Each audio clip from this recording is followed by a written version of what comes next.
Soyez les bienvenus dans l'actu. Au sommaire, tour d'horizon des nouvelles infrastructures sportives qui envahissent certaines communes. Du côté de Dambar, les veilleurs s'attaquent à l'entretien de lieux historiques. Du gospel à Oberbronn autour d'actions humanitaires. Et pour ouvrir ce journal, présentation de la mise en place des collectes de levée sur le territoire. Inciter le contribuable à ne plus surcharger son bac à déchets ménagers. Un défi lancé par le SMICTOM pour l'ensemble du territoire de Niederbronn-les-Bains. Une première sur le plan national qui vise à modifier le comportement de certains citoyens face aux enjeux toujours croissants du traitement des déchets. Rentrée en vigueur au 1er juillet de cette année, la redevance d'enlèvement de votre poubelle beige est calculée à présent en fonction du nombre de fois où le bac est présenté au vidage.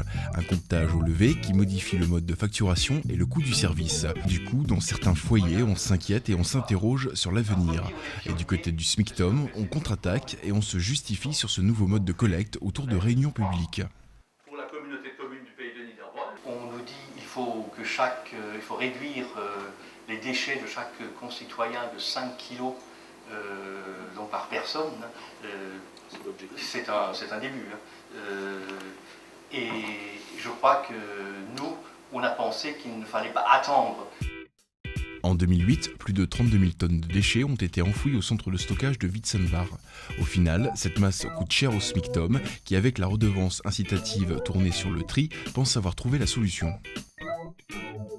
Au niveau du SMICTOM, la facture qui se fait, c'est par rapport à l'ensemble des déchets qui arrivent à Witzenbar et à l'ensemble des déchets que nous traitons dans les déchets. L'ensemble. Ça veut dire que, je vais faire un raisonnement par l'absurde, ça veut dire que si tout le monde, sans exception, devient bon trieur. Plus personne ne sort la poubelle plus qu'une fois sur deux. Tout le monde est en dessous. Le problème, le 1,8 million, il faut y arriver quand même. Donc ça veut dire, si les redevances sont inférieures à 1,8 million, comment on fait? Il faut bien que quelqu'un les mette au bout. C'est-à-dire ceux qui s'imaginent qu'en ne sortant jamais la poubelle, ils payeront zéro, ils se trompent.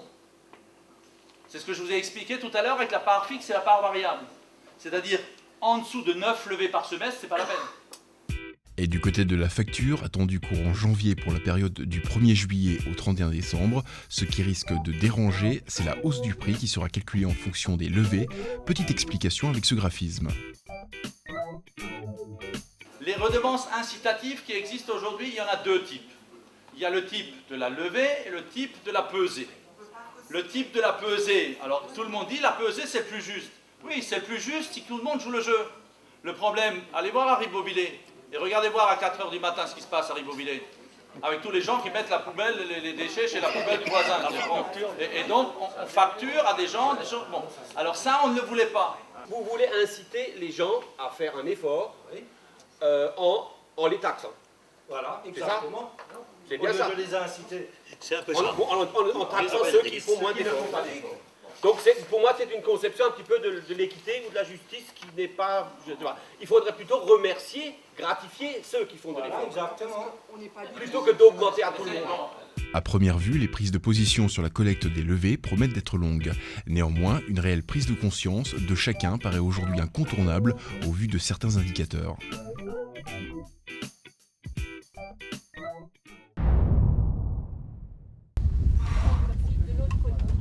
Alors monsieur, tu as 2,5 litres de capacité pulmonaire. C'est à l'occasion d'un week-end placé à Niederbronn sous le signe du sport qu'un nouveau terrain a été inauguré à proximité du complexe sportif du Mont-Rouge. Une installation multisport dont l'objectif est d'offrir un espace de loisirs en libre accès et à tout moment de la journée. C'est vrai que nous avons beaucoup d'infrastructures, mais ce sont des infrastructures qui sont dédiées, comme je le disais plus tôt, aux scolaires et aux clubs, donc aux personnes licenciées de clubs ou avec des enfants ou jeunes qui viennent sur les terrains avec des responsables. Alors que ce terrain multisport, il a pour vocation d'accueillir toute personne qui a le souhait de faire un petit peu de sport, même si elle n'est pas licenciée. Football, basketball, handball et pourquoi pas diabolo, cet espace de 30 mètres sur 15, revêtu d'une surface en synthétique, rend possible un grand nombre d'activités, à condition bien sûr de s'entendre sur le partage du terrain. La municipalité compte également sur la civilité de chacun pour maintenir les installations en bon état.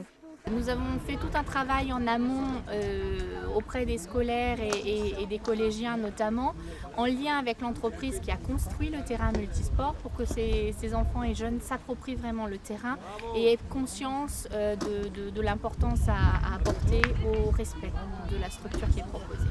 C'est inspiré par des initiatives de villages voisins tels que Zinziller ou Mutterrose que le village de Rothbach a lui aussi depuis le mois d'août dernier son espace de loisirs sportifs à proximité de la salle polyvalente. Le village ne compte pas moins d'une centaine de jeunes à qui ce terrain est plus particulièrement destiné. Donc, c'était surtout à la demande des enfants, mais également des ados, qui ont occupé souvent, pour ma part, tout à fait à contre-cœur, des endroits comme le parvis de l'église ou de la mairie ou à proximité de la Brubus qui ne sont pas souhaités du tout par le conseil municipal, par la commune et par les riverains. Au total, une surface de 42 mètres sur 17, 2 plateformes évolutives en libre accès avec panier de basket, filet de volley ou de tennis. Ce sont surtout des terrains qui sont prévus à des initiations. Comme on peut le constater, les mesures et les traçages ne sont pas forcément ceux qui correspondent à un milieu sportif. Espace de loisirs destiné en priorité au sport collectif, le terrain, quelque peu boudé par les adolescents, trouve néanmoins son public. Je trouve qu'il est bien parce qu'on peut jouer des sports qu'on ne peut pas jouer autrement. Parce qu'il y a des buts, des paniers, donc on ne peut pas jouer dans la cour. Le terrain, c'est un fait, il est très apprécié, mais pas autant que nous, on avait souhaité au départ.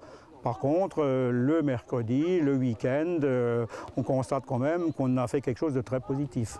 Cet espace profite également aux élèves de l'école dans le cadre du sport hebdomadaire ou de projets pédagogiques. Si pour des raisons financières, le choix d'un revêtement en macadam a été choisi, rien n'empêche une évolution future des infrastructures vers du synthétique si le besoin s'en fait sentir.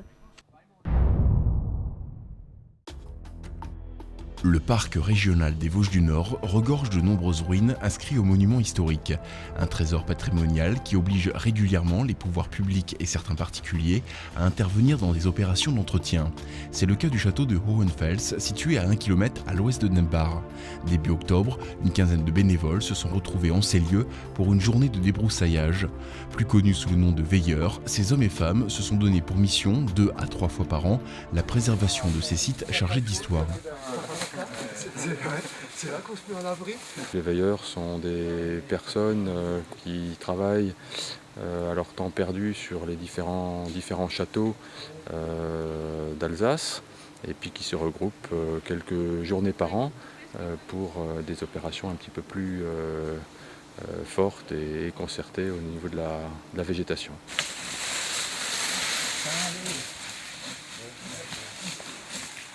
Sur le terrain, à chacun son style. Entre néophytes et professionnels du travail en forêt, on s'entraide. Pour des choses comme ça où il y a un peu d'abattage de troncs quand même, enfin de perches, on préfère pas être trop nombreux parce que voilà, si on se marche dessus, c'est pas efficace non plus. Donc là, une petite équipe idéale avec 2-3 personnes qui savent travailler en forêt un peu plus sérieusement. Donc c'est vraiment une formule, petite troupe de choc efficace. Et puis le résultat, déjà une demi-journée ici, on voit la ruine alors que finalement on n'en voyait plus rien. Notre méthode, c'est repérage préalable à l'intervention et sélection de points de vue qu'on souhaite ouvrir donc pour rendre la ruine visible.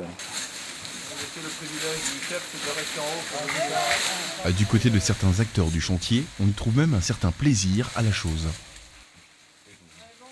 C'est une passion, on aime les ruines et puis on les entretient, on les bichonne un peu et voilà.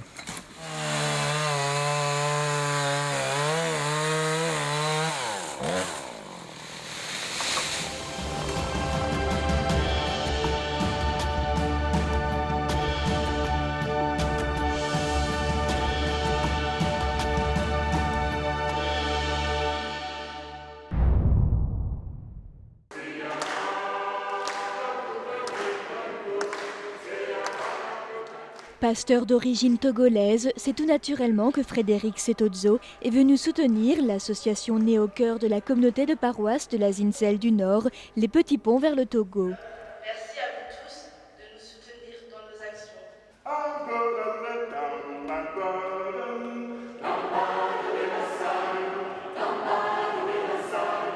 À travers un répertoire de gospel classique et de composition, les Freedom Voices ont insufflé au public présent ce soir-là au couvent d'Oberbronn un vent d'Afrique rythmé et chaleureux. Nous chanterons cette expérience de la foi, tantôt pour dire ça ne sert à rien de se plaindre, tantôt pour dire agissons parce que la foi, c'est aussi ce partage de l'amour au quotidien. C'est aussi chanter pour consoler ceux qui sont dans la tristesse. Voilà le fond de notre répertoire de ce soir. Les recettes de la soirée ont été reversées à différentes actions humanitaires au Togo, et notamment pour la construction d'un collège soutenu par les Petits Ponts. Parmi les autres actions menées par le pasteur et son association, la réalisation d'un forage et d'un élevage d'autruches, mais aussi la création d'un centre culturel et d'une école de musique en milieu rural. Son objectif, apporter de l'aide aux populations défavorisées d'Afrique, mais aussi échanger et établir un véritable dialogue entre Alsaciens et Africains.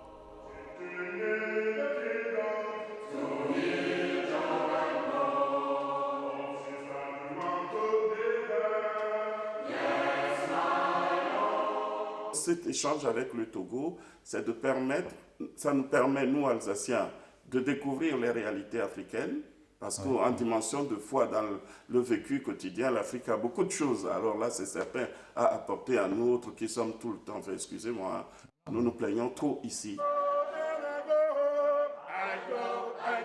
Une soirée à la fois solennelle et festive, où le public s'est vu invité à participer au chant final.